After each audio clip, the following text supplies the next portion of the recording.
How's she go? Jeanette here with the somewhat weekly dig for the World Museum of Mining, here with Dan. We're at the Copper King Hotel and Convention Center at the Montana Mining Association annual meeting. So we have a booth set up here, and yesterday we announced that nominations are open for our Montana Mining Hall of Fame. So if you visit our website, miningmuseum.org, you can nominate someone within the mining industry for the Montana Mining Hall of Fame. Let's talk a little bit about that, Jeanette. Let's go over the categories to make sure people know how they can. You're testing my memory here. Exactly. So we have the legacy honorees, which are people within the mining industry prior to the 1970s who contributed to mining and whose contributions are still recognized today. We have the contemporary members in there, which is people just recently retired who've contributed to the mining industry in a number of ways.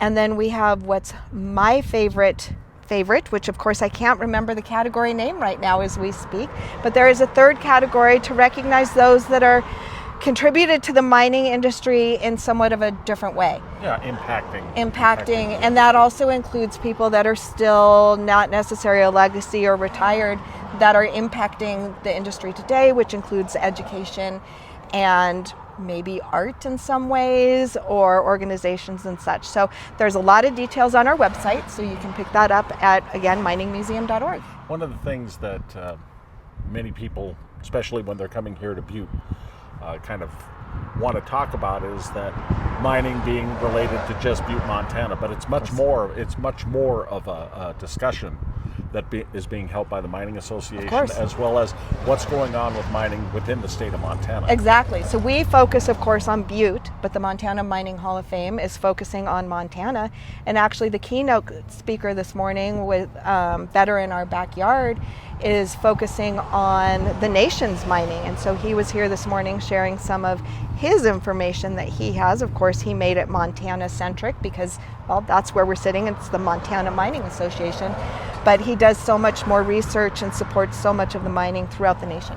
One of the things that, to that vein, that I think people who come to visit the World Museum of Mining are not aware of, but should become more aware of, is the fact that the impact that mining and the byproducts of mining has on a society. Exactly, and that's, you and I have recognized that a lot of people don't understand what mining means to us today. And I mean, it's around us daily. We would not be living our life that we're living today without mining. We wouldn't be recording this without mining, and it's huge. And so that's what Dan and I are here learning a little bit more about, talking to people. We've recruited a few people to be on the podcast, Drifts and Tales, so that'll be coming shortly, and just expanding the story that the World Museum of Mining shares. And it's a fun story as well as an important story. Exactly. This is a story of the great sacrifices, the great achievements, and the great impact that mining has had on the world, as well as how the miner who's being discussed here has participated in all that. Exactly. And it's a fun story. We've had all kinds of fantastic conversations, and it's only been half a day of the conference so far.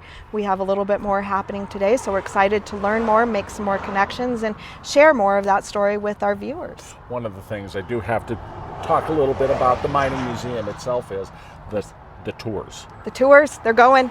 I mean, and the fact of the matter is, I've been with the museum for about a year, but this year, it's not just the one-off or a couple or a family. It's big people, big communities that are wanting, or groups that have wanted to participate in these tours to understand this industry. We've had a lot of large groups that have been coming and booking out our tours, which is a reminder, book your tours in advance to make sure you get on that tour. Again, on our website, miningmuseum.org.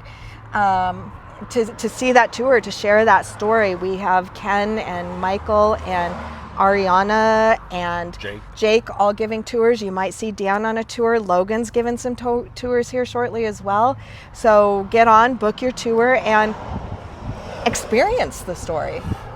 To that end, each one of the mine guides has a different story to tell. And there are so many stories that are available to be told about Butte, the impact it had on the local community, the impact on the state, the impact on the world. And that's one of the things that we try to emphasize Exactly. with the World Museum of Mining. Exactly. Yep. Each tour is different. Each tour guide, you get a lot of the same information, but a lot of different information because, you know, Jake's coming from his geological, as is Ariana coming from their geological background. Ken's coming from his deep interest in history, and Michael's coming from his interest in the mining industry as well as the history.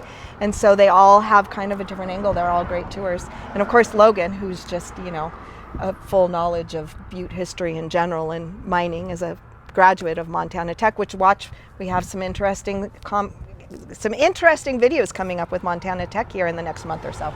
I do want to talk a little bit about Drifts and Tales. Yes, of course. We've got an episode that we just did in May, Yes. first part of June, and now we're going to expand a little bit. A lot of people are curious and want to know the story of the Copper Kings. Yes. That seems to be a developing story of interest that a lot of people say they were never aware of. They don't. Here in Butte, we hear the story of the Copper Kings all the time, but outside of Butte, who's William Clark?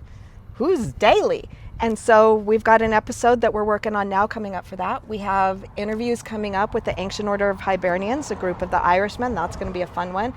I talked to Dr. Johnny McLean at Tech this morning. We're going to interview Dr. Johnny McLean. We're looking at doing some work with the Montana Bureau as well. So some exciting things coming up that just ventures out into mining in general, as well as the impact here in Butte and happenings here in Butte as well. The dynamic nature of mining continues to this day. As we talked about earlier, you're not going to be able to have your cell phone without mining. You're not going to be able to have your electric car, which is coming along, without mining, with batteries. These are things that the general public needs to know about, and we're going to continue to try to strive to make sure that story is told. Exactly. You can't have this bad boy, which we're not fully sure what it is, but we'll try to get some information on it. We just thought it was pretty cool. And it floats. Or goes through the water. Yeah, we'll have to research it. Amphibious, we'll find out. But maybe we'll find the distributor and share some more information for you. Well, and to that end, it's kind of, real quickly, one of the issues that I know the Mining Association has to deal with is people who want to participate in the industry. And if they understood, if my son who's just turned 18 going to college were to realize, wow, I can work with something like this, that's a great incentive for them to become more aware of what mining is and how it impacts us all. Yeah, I'm not sure I should get behind the wheel or instruments of this guy. I probably cause some damage. Oh yeah, it would definitely be the case. Anyway, we appreciate you watching. Watch for more Drifts and Tales. Make sure you visit the museum, book your tickets in advance, and Topper Light.